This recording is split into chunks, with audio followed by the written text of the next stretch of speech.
Hello students, आज आपण मेकॅट्रॉनिक्सचं unit number 2 start करत आहोत and the name of the unit is transducers. So let us start the unit. Myself Sarita Jain. I am senior lecturer in electronics, Government Polytechnic, Jalgaon. So what are the unit outcomes for transducer? So first one is to classify the transducer, and the second one is to select the relevant transducer for a given situation with justification.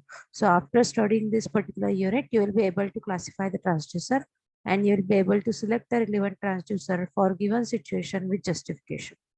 So topics and subtopics required to achieve that outcomes are: first one is introduction, then primary and secondary transducer, their working, then mechanical devices as a primary detectors, then electrical transducers, then active and passive transducers, analog and digital transducer.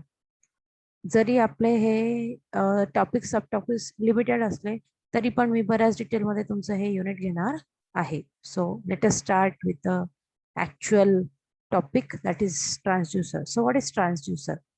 So basically it's a device that converts one form of energy into the another form. It converts measurement to the usable electrical signal. For example, pressure can be converted into the voltage with the help of piezoelectric material, maybe quartz crystal. It is a piezoelectric material. So basically it will convert your pressure or force into the or vibrations into equivalent electrical energy. So it is transducer. So transducer is a device which converts one form of energy into the another form, and that form is electrical form, right?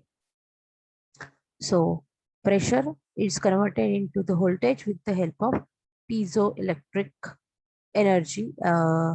That is your piezoelectric transducer, that is your quartz crystal. In other words, it is a device that is capable of converting the physical quantity into proportional electrical quantity such as voltage or current. So basically transducer is able to convert, this is your transducer, it is able to convert the physical quantity that into the proportional electrical signal, and electrical signal is always in form of voltage or current. So the majority transducer convert either electrical energy to the mechanical displacement and or convert the some mechanical physical quantities such as temperature, sound, light, etc. to the electrical signal. So जे maximum transducers आहेत ना ते electrical एनर्जीला mechanical मध्ये convert करतात किंवा mechanical displacement मध्ये convert करतात किंवा मेकॅनिकल फिजिकल क्वांटिटीला टेम्परेचर, साऊंड किंवा लाईट मध्ये ज्या आहेत त्यांना इलेक्ट्रिकल सिग्नल मध्ये कन्वर्ट करतात. So in general, transducer is defined as any device that converts energy in one form to the energy in another form. So basically transducer हा असा device आहे जो एका फॉर्मच्या एनर्जीला दुसऱ्या फॉर्म मध्ये कन्वर्ट करतो. In electronics instrumentation system, the function of transducers are कुठले कुठले फंक्शन आहे? The first one is to detect or sense the presence, magnitude and change in physical quantity being measured. G quantity major करायची आहे त्याचं ती तिथे present आहे की नाही त्याचं प्रेझेन्स चेक करणं. जी फिजिकल क्वांटिटी चेंज करायची आहे तिचं मॅग्निट्यूड किती आहे ते चेक करणं, आणि त्या क्वांटिटीचे व्हॅल्यू जर काहीतरी चेंज झाली तर अकॉर्डिंगली आउटपुट मध्ये चेंज करणं. That are the functions of your transducer. This is the first function. Second function is to provide the proportional electrical output. आणि हे जे काही प्रेझेन्स, मॅग्निट्यूड आणि चेंज जो आहे तो डिटेक्ट केल्यानंतर, सेन्स केल्यानंतर त्याला proportional electrical equivalent electrical signal मध्ये कन्वर्ट करणं. That is the function of your transducer. So let us see the block diagram of transducer. Basically it is having two components, that is your sensing element, another is transduction element. So parameter, for example, parameters may be temperature and force. Those are sensed with the help of sensing element. Then those are converted into the electrical energy with the help of this transducer. So basically a transducer is a sensor. You can call it as a sensor as well, right? So basically it senses and then it converts that into equivalent electrical signal. So transducer contain two parts that are closely related to each other, that is sensing element and transduction element. दोन part आहे त्याच्यामध्ये, एक sensing element आहे आणि दुसरा transduction element आहे. The sensing element is called as sensor. जो sensing element आहे हे मी तुम्हाला आधीच सांगितलं, it is called as sensor and it is a device producing measurable response to the changing physical condition. So basically sensor काय करतो, तर अशा क्वांटिटी जे काही इनपुट आहे, फिजिकल कंडिशन आहे, त्याला कन्वर्ट करतो कशामध्ये, मेजरेबल रिस्पॉन्स मध्ये. असा रिस्पॉन्स ज्याला आपण मेजर करू शकतो. आणि मग ट्रान्सडक्शन एलिमेंट काय करणार, त्या मेजरेबल रिस्पॉन्सला इलेक्ट्रिकल सिग्नल मध्ये कन्वर्ट करणार. So transduction element converts the sensor output to suitable electrical form. त्याला सुटेबल इलेक्ट्रिकल फॉर्म मध्ये तो कन्वर्ट करतो. Right. So let us see the types and applications before moving forward to the classification of transducer. त्याचे classification बघण्याआधी आपण applications बघूया. So काही ट्रान्सड्युसर्स आहेत, जसं फॉर एक्झाम्पल थर्मिस्टर, थर्मोकपल. हा टेम्परेचरला डिटेक्ट करण्यासाठी यूज केला जातो. AC मध्ये थर्मिस्टर्स असतात बऱ्याच वेळेला. ठीक आहे. So thermistor is a transducer. You may get confused with sensor and transducer. फार डिफरन्स नाहीये सेन्सर आणि ट्रान्सड्युसर मध्ये. सो कन्फ्युजन होऊ शकतं की कुठला सेन्सर आहे आणि कुठला ट्रान्सड्युसर आहे. LDR किंवा LED. Basically LDR is light dependent resistor. जसं हा थर्मिस्टर आहे, thermistor is temperature dependent resistor, त्यामुळे त्याला थर्मिस्टर म्हणतात. तसा LDR आहे. LDR is basically light dependent resistor and light emitting diode. So basically the quantity of conversion or get converted into the light gets converted into the resistance, or the electrical signal gets converted into the light with the help of this LED or LDR. Then next is optocoupler. These are used for data transfer. Basically optocoupler is a combination of photodiode and light emitting diode. Photodiode काय करणार, तर light घेणार आणि equivalent signal मध्ये convert करणार, आणि LED काय करणार, इलेक्ट्रिकल सिग्नल घेणार, त्याला लाईट मध्ये कन्वर्ट करणार. सो बेसिकली हे डेटा ट्रान्सफरच्या ऍप्लिकेशन मध्ये युज होतात. सो थर्मिस्टर टेम्परेचर ऍप्लिकेशन मध्ये, LDR LED लाईट ऍप्लिकेशन मध्ये, ऑप्टोकपलर डेटा ट्रान्सफर ऍप्लिकेशन मध्ये युज होतात. राईट. सो स्पीकर और microphone, these are used in acoustic और साऊंड. साऊंडला स्पीकर काय करतो, इलेक्ट्रिकल सिग्नलला साऊंड मध्ये कन्वर्ट करतो. मायक्रोफोन काय करतो, साऊंडला इलेक्ट्रिकल सिग्नल मध्ये कन्वर्ट करतो. So basically these are related to acoustic or sound. The next is magnetic pickup, that is your stylus or vibration. Stylus जसं मूव होईल तसा इक्विव्हॅलंट तुमचं साऊंड जे आहे ते जनरेट होतं, किंवा व्हायब्रेशन जे आहे ते जनरेट होत असतं. That is your magnetic pickup. Now days हे खूप कमी यूज होतं. हे जास्त कशामध्ये यूज व्हायचं, तर तुमचे जे टेप रेकॉर्डर्स मध्ये टेप्स होत्या त्याच्यामध्ये ते यूज व्हायचं, किंवा तुमच्या ज्या VCR मध्ये ज्या CD यूज व्हायच्या, VCDs, त्याच्यामध्ये हे यूज व्हायचं magnetic pickup. Then next is your strain gauge. Basically it converts the tension or force into the equivalent electrical signal. So basically it is used in application where tension or force is there. Then next is Hall effect. This is used in magnetism. Then Peltier effect related to temperature आहे, त्याच्यामुळे temperature मध्ये use होतं. Then piezo, आधी पण सांगितलं, stress किंवा प्रेशरला equivalent electrical signal मध्ये convert करतो. हे काही ट्रान्सड्युसर आहेत ज्याचं हे इकडचं जे आहे हे इनपुट आहे आणि हे आउटपुट आहे. So thermistor, heat is input, output is change in resistance. Then torch or battery, input is chemical because torch is using batteries which are made up of carbon powder, you can say. ठीक आहे. So त्याच्यामध्ये carbon graphite असतं. So chemical composition असतं जी battery तुम्ही use करता, आणि output मध्ये काय मिळतं, EMF मिळतो, लाईट मिळतो टॉर्च मध्ये. बेसिकली तो काय करतो, लाईटला टर्न ऑन, हा EMF जो आहे आउटपुट मध्ये तो लाईटला टर्न ऑन किंवा ऑफ करतो. Piezo effect devices, change in applied force, input is change in applied force, output is EMF. Then Hall effect devices, input is magnetic field, output is electromotive force. Electromotive force you can call it as a voltage in simple language. आपण त्याला voltage असं म्हणूयात. So EMF is your voltage. Thermocouple, heat is input, output is EMF. Then magnetic pickup, your input is change in displacement and output is equivalent EMF or voltage. Then speaker input is current, output is sound. LED input is current, output is light. Optocoupler input is current, output is also current. Then your strain gauge. So input is physical force and output is change in resistance. Phototransistor input is change in light intensity, output is change in current. LDR change in light intensity, output is resistance, change in resistance.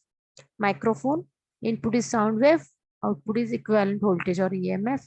Then Peltier effect devices, input is change in current, output is change in temperature. And Seebeck effect devices, so input is change in temperature, whereas output is change in EMF.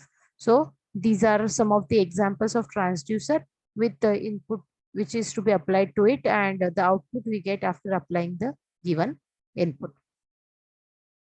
So let us see the basic characteristics of your or basic requirements of the transducer. So first requirement is ruggedness. It should have a very good strength. जर ते हाय टेम्परेचरला किंवा ज्या काही requirements असेल त्या त्यांनी fulfil करण्यासाठी त्यांच्याकडे स्ट्रेंथ असणं खूप इम्पॉर्टंट आहे. Next is linearity. The change in output is proportional to change in input. म्हणजे काय, जर इनपुट वाढलं तर आउटपुट पण वाढलं पाहिजे, इनपुट कमी झालं तर आउटपुट पण कमी झालं पाहिजे. So as soon as the input increases, output should increase, or if the input decreases, output should decrease, and that is why output should be proportional to the input. So this characteristic is called as linearity, and that is second requirement of your transducer. Next one is repeatability or reproducibility. We can call it as precision. So किती पण वेळा तुम्ही same input साठी output घेतलं तर त्याच्यामध्ये खूप जास्त चेंज नाही मिळाला पाहिजे. सेम आउटपुट तुम्हाला प्रत्येक वेळेस जर मिळत असेल तर that is called as precision. ठीक आहे, किंवा रिपीटॅबिलिटी त्याला आपण म्हणू शकतो. म्हणजे तुम्ही फॉर एक्झाम्पल तुम्हाला एखादं आन्सर विचारलं आणि प्रत्येक वेळेस तुमच्या आन्सरमध्ये स्लाइट चेंज होऊ शकतो, कारण तुमचं माइंडसेट झालंय रिलेटेड टू पर्टिक्युलर क्वेश्चन. त्या क्वेश्चनचा आन्सर देताना तुम्ही सेम आन्सर जर सांगत असाल that is the precise one. ठीक आहे, त्याला आपण प्रिसिजन असं म्हणू शकतो, रिप्रोड्युसिबिलिटी म्हणू शकतो किंवा रिपीटॅबिलिटी म्हणू शकतो. आई स्वयंपाक करते, प्रत्येक वेळेस वांग्याची भाजी करताना तिची रेसिपी ही सेम असेल तर त्याला आपण प्रिसिजन म्हणणार. त्याच्यामध्ये चेंजेस होत असतील तर दॅट इज डिफरंट थिंग. ठीक आहे सर, चेंजेस केव्हा होत असतील तर तुम्हाला वेगळी डिश टेस्ट करायची असेल तर चेंज होत असेल, पण तुम्ही सांगितलं की मसाल्याची वांग्याची भाजी कर, तर प्रत्येक वेळेस त्या वांग्याच्या भाजीची टेस्ट ही सेम असेल तर त्याला आपण प्रिसिजन म्हणणार. So same is in case of transducer also. त्यांना कितीही वेळा इनपुट दिलं, सेम इनपुट दिलं तर त्यांनी सेम आउटपुट आपल्याला प्रोड्यूस करून दिलं पाहिजे. So that is your third requirement while choosing the transducer. Then next is accuracy. हे the transducer should be very accurate. म्हणजे काय, याच्यामध्ये एरर नसला पाहिजे. तो स्टॅटिक एरर जो आहे, ऍक्च्युअल म्हणजे जे मेजर्ड आउटपुट आहे ते आणि ऍक्च्युअल आउटपुट रिक्वायर्ड जे आहे याच्यामध्ये डिफरन्स फार जास्त असायला नको. So it should be very accurate. आणि जर ते डिफरन्स जास्त असेल तर आपण त्याला ॲक्युरेट म्हणू शकणार नाही. ठीक आहे. So next is hi stability and reliability. So stability म्हणजे काय, तर फर्म असलं पाहिजे. whatever input you will give, so accordingly it should produce a output. and reliability म्हणजे काय, तर कन्सिस्टंट असलं पाहिजे आउटपुट. म्हणजे जे काही इनपुट दिले त्याप्रमाणे त्याने कन्सिस्टंट आउटपुट दिलं पाहिजे, त्याच्यामध्ये खूप मेजर चेंजेस नाही झाले पाहिजे. तर that is your next characteristic. So characteristic number 6 is dynamic range. So it should response to very high and low values as well. So very high किंवा लो इनपुट जरी त्याला दिलं गेलं तरी पण त्याने अकॉर्डिंगली आउटपुट जे आहे ते दिलं पाहिजे. So it should have a very dynamic range. त्याला खूप लो व्हॅल्यू पासून खूप हाय व्हॅल्यू पर्यंत इनपुट दिल्यानंतर त्याने अकॉर्डिंगली आउटपुट हे आपल्याला प्रोड्यूस करून दिलं पाहिजे. Next is physical size. So basically size स्मॉलच असलं पाहिजे असं काही नाहीये. ज्याप्रमाणे तुमचं मशीन असेल त्याच्याप्रमाणे त्याचं साईज जे आहे ते व्हॅरी झालं पाहिजे. जितकं स्मॉल असेल, बेसिकली कसं असतं, जितकी स्मॉल साईज असेल तितकं चांगलं असतं. त्यामुळे याची जर स्मॉल साईज असेल तर that is the good one for choosing the transducer. Next one is speed of response. So fast response याचा असला पाहिजे. As soon as you give the input it should produce the output, किंवा as per requirements याने जे ट्रान्सड्युसरचं output आहे ते दिलं पाहिजे, त्याला आपण म्हणणार speed of response. Next is sensitivity. So to generate the output for an given change in input. Sensitivity म्हणजे काय, जर इनपुट चेंज होत असेल तर अकॉर्डिंगली आउटपुट जे आहे ते पण चेंज झालं पाहिजे तेवढ्याच प्रोपोर्शनेट मध्ये, तर आपण त्याला म्हणणार sensitive to the input. So it should be very sensitive to the input, so small change in input should give the equivalent change in output. Then selection factors, let us see the selection factors of your transducer. त्यावेळेस आपण transducer select करणार त्यावेळेस आपण कुठल्या कुठल्या गोष्टी विचारात घेतल्या पाहिजे ते पण खूप महत्वाचं आहे. जसं तुम्ही मोबाईल परचेस करताना त्याचे काय स्पेसिफिकेशन आहेत ते बघतात, तसं ट्रान्सड्युसर पण तुम्हाला एखाद्या मशीन मध्ये लावायचं असेल त्यावेळेस आपण काय काय स्पेसिफिकेशन बघितले पाहिजे ते आता आपण बघणार आहोत. तो पहिलं जे स्पेसिफिकेशन आहे किंवा सिलेक्शन क्रायटेरिया आहे तो आहे operating range. So it should be chosen to maintain the range requirement and good resolution. आपल्याला जर ऑपरेटिंग रेंज रिक्वायर्ड असेल, सपोज प्रॉक्सिमिटी, आपल्याला जी काही ऑपरेटिंग रेंज रिक्वायरमेंट आहे त्याच्याप्रमाणे त्याने त्या रेंजचा आपल्याला सिलेक्ट करावं लागेल आणि त्याचं रिझोल्युशन जे आहे ते चांगलं असलं पाहिजे. रिझोल्युशन म्हणजे काय, तर बेसिकली एकदम स्मॉल चेंजला सुद्धा त्याने अकॉर्डिंगली आउटपुट जे आहे ते प्रोड्यूस केलं पाहिजे. ठीक आहे. So that is the first criteria while selecting your transducer, that is operating range. Second one is sensitivity. It should be chosen to allow sufficient output. त्याने थोडासा जरी इनपुट मध्ये चेंज केला तर अकॉर्डिंगली त्याने आउटपुट प्रोड्यूस केलं पाहिजे. So that is your second criteria, that is you should check the sensitivity of that transducer before selecting it. Next is frequency response and resonant frequency. So याचा जो frequency response आहे तो flat असला पाहिजे. So with change in frequency flat change in output मिळालं पाहिजे. म्हणजे frequency change केली आणि आउटपुट जर व्होल्टेज असेल तर व्होल्टेज कसा राहिला पाहिजे, फ्लॅट असला पाहिजे, म्हणजे कॉन्स्टंट व्होल्टेज राहिला पाहिजे याच्यामध्ये. आणि जर आपल्याला पीक रिक्वायर्ड असेल तर याने पीक आपल्याला दिला पाहिजे, रेझोनंट फ्रिक्वेन्सी आपल्याला मिळायला पाहिजे. That is called as resonant frequency किंवा फ्रिक्वेन्सी रिस्पॉन्स. म्हणजे काय, रेझोनंट फ्रिक्वेन्सीचं एक चांगलं एक्झाम्पल तुम्हाला जर मी देते. तुम्ही मोबाईलमध्ये FM किंवा घरी तुमच्या असेल रेडिओ वगैरे त्याच्यामध्ये FM लावत असाल तर 94.4 FM म्हणजे 94.4 मेगाहर्ट्झ फ्रिक्वेन्सी रिक्वायर्ड असेल.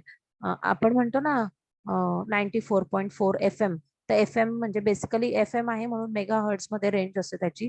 सो 94.4 मेगाहर्ट्झ जोपर्यंत तुम्ही सेट करत नाही तोपर्यंत तुम्हाला काहीतरी आवाज जो आहे तो नॉइझी आवाज येईल. जसं 94.3 असेल किंवा 94.5 असेल तर you will listen some noise and you will not be able to listen the actual signal. तर तुम्हाला तो जो सिग्नल आहे तो व्यवस्थित ऐकायला येणार नाही. काय ऐकायला येईल तर नॉइज ऐकायला येईल, खरखर खरखर आवाज ऐकू येतो ना.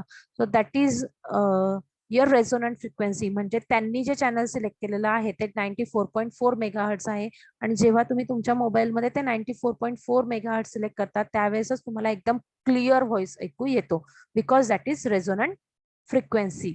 तर ही रेझोनंट फ्रिक्वेन्सी आहे. तर ट्रान्सड्युसर सिलेक्ट करताना आपल्याला या गोष्टी पण लक्षात घेतल्या पाहिजे की त्याचा फ्रिक्वेन्सी रिस्पॉन्स हा कसा आहे. The next is environmental compatibility. So जी टेम्परेचर, ज्या टेम्परेचर रेंज मध्ये आपण त्याला यूज करणार आहोत, may be high temperature range, low temperature range और नॉर्मल टेम्परेचर रेंज, त्याला तो कम्पॅटिबल असला पाहिजे, कोरोसिव्ह नसला पाहिजे. म्हणजे जर तो पाण्यात ठेवणार असू किंवा एखाद्या केमिकल मध्ये आपण त्याला डीप करून ठेवणार असू तर त्याच्यामध्ये कोरोजन नाही आला पाहिजे. कोरोजन म्हणजे इन शॉर्ट गंज नाही लागला पाहिजे त्याला. नंतर pressure, shock, interaction, then size and mounting arrangement, ह्या गोष्टी पण आपण लक्षात घेतल्या पाहिजे. म्हणजे त्याच्यावर खूप जास्त प्रेशर असेल तरी पण त्याने त्याचं जे आउटपुट आहे त्याच्यावर त्याचा इफेक्ट नाही झाला पाहिजे. त्याने शॉक जे आहेत ते पण ऍब्झॉर्बिंग कपॅसिटी त्यांच्यामध्ये असली पाहिजे. त्याची साईज आणि माउंटिंग अरेंजमेंट जी आहे ती कशी असते त्याने प्रॉपरली वर्क केलं पाहिजे. अशा पद्धतीने आपण ट्रान्सड्युसर आहे तो सिलेक्ट करण्यासाठी हा फॅक्टर्स लक्षात घेऊ शकतो. नेक्स्ट जो आहे factor that is minimum sensitivity. त्याने पटकन चेंज नाही झालं पाहिजे. थोडंसं जरी चेंज झालं तरी आउटपुटमध्ये फास्ट किंवा खूप हाय चेंज नाही व्हायला पाहिजे. स्लाइट चेंज, इनपुटमध्ये जितका चेंज आहे तितकाच आउटपुटमध्ये झाला तर दॅट इज ओके. पण इनपुटमध्ये स्मॉल चेंज असेल आणि आउटपुटमध्ये खूप हाय चेंज असेल तर दॅट इज हायली सेन्सिटिव्ह. आणि आपण ट्रान्सड्युसर सिलेक्ट करताना highly sensitive transducer mostly select करत नाहीत. So it should have minimum sensitivity. accuracy, तुम्हाला ॲक्युरसीचं रिपीटेबिलिटी आणि calibration errors as well as errors expected due to sensitivity to the other stimuli. Basically accuracy म्हणजे काय, जर तुम्ही एका पर्टिक्युलर व्हॅल्यूसाठी रिडिंग घेत असाल तर कितीही वेळा त्या व्हॅल्यूसाठी रिडिंग घेतलं तरी ते सेम आलं पाहिजे. दॅट इज रिपीटेबिलिटी और त्याला आपण रिप्रोड्युसिबिलिटी किंवा प्रिसिजन असंही म्हणू शकतो. सो कॅलिब्रेशनच्या जे एरर्स आहेत त्या याच्यामध्ये कमीत कमी आल्या पाहिजेत, अशा पद्धतीने इतका तो ॲक्युरेट असला पाहिजे. Next is usage and ruggedness. So strengthy असला पाहिजे, कसाही यूज केला तरी पण तो यूज करता आला पाहिजे. रफ अँड टफ आपण त्याला म्हणतो इन आपल्या साध्या लँग्वेज मध्ये. ठीक आहे. Next is electrical length and type of cable required. आता आपण जो ट्रान्सड्युसर सिलेक्ट करतोय त्याच्यामध्ये आपल्याला कुठल्या टाईपचा केबल यूज करायचा आहे ते सुद्धा खूप महत्वाचं आहे. जर खूप युनिक टाईपचा केबल असेल किंवा इलेक्ट्रिकल लेंथ रिक्वायर्ड खूप जास्त असेल, कमी असेल, त्याची लेंथ किती आहे, ह्या सगळ्या गोष्टी पण आपण लक्षात घेतल्या पाहिजेत. So that is the another criteria. Next criteria for selection is linearity. So it is ability. What is linearity? So input output characteristic जे आहे ती लिनियर असली पाहिजे, म्हणजे इनपुट मध्ये जितका चेंज झाला तितकाच आउटपुट मध्ये चेंज झाला पाहिजे. सो डायरेक्टली प्रपोर्शनल रिलेशन दोघांमध्ये असलं पाहिजे. So with increase in input output should increase, with decrease in output output should decrease. तर लिनियर कॅरेक्टरिस्टिक असल्या पाहिजे ट्रान्सड्युसरच्या. Next is repeatability. आधी पण सांगितलं तुम्हाला. सो कितीही वेळा तुम्ही रिडिंग घेतलं तरी ते सेम आलं पाहिजे इन सेम एन्व्हायरमेंटल कंडिशन्स, त्याला आपण रिपीटेबिलिटी म्हणतो. तर असा ट्रान्सड्युसर सिलेक्ट करा की ज्याचं प्रिसिजन खूप चांगलं असेल, रिप्रोड्युसिबिलिटी ज्याची चांगली असेल. Next is convenient instrumentation. So high output signal amplitude with better SWR are preferred. So याच्यामध्ये आउटपुटचं जे एम्प्लिट्यूड आहे ते चांगल्या पद्धतीचं असलं पाहिजे. सो दॅट म्हणजे चांगल्या पद्धतीचं म्हणजे हाय व्होल्टेज आपल्याला एम्प्लिट्यूड जे आहे ते इतकं असावं की ते डायरेक्टली मेजर करता यायला पाहिजे, म्हणजे त्याच्यासाठी पुन्हा आणखी ऍडिशनल एम्प्लिफायर वगैरे यूज करण्याची गरज पडायला नको, अशा पद्धतीचा तो ट्रान्सड्युसर असला पाहिजे. Next is hi reliability and stability. खूप स्टेबल असला पाहिजे हा, आणि याची रिलायबिलिटी पण चांगली असली पाहिजे. It should give the dynamic response. As I already told you, dynamic response म्हणजे काय, तर खूप लो इनपुट असेल किंवा खूप हाय इनपुट असेल तर त्याला सुद्धा याने रिस्पॉन्स दिला पाहिजे. आउटपुट जे आहे ते प्रोड्यूस केलं पाहिजे, आणि ते पण प्रपोर्शनेट आउटपुट जे आहे ते प्रोड्यूस केलं पाहिजे. अशा पद्धतीने आपण जो ट्रान्सड्युसर आहे तो सिलेक्ट करू शकतो.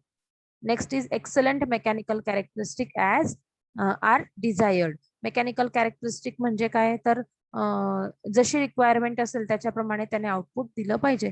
सपोज आपल्याला हाय साऊंड व्होल्टेजची रिक्वायरमेंट, जसं स्पीकर आहे त्याच्यामध्ये आपल्याला हाय साऊंडची रिक्वायरमेंट असेल त्या पद्धतीने त्याने आउटपुटमध्ये साऊंड जे आहे ते प्रोड्यूस केलं पाहिजे. So it should have the excellent mechanical characteristics. Then next is loading effect. याच्यावर लोडिंग इफेक्ट येता कामा नाही. लोडिंग इफेक्ट आला तर हा मिसबिहेव करू शकतो आणि त्याच्यामुळे आउटपुट जे आहे जसं रिक्वायर्ड आहे तसं मिळणार नाही.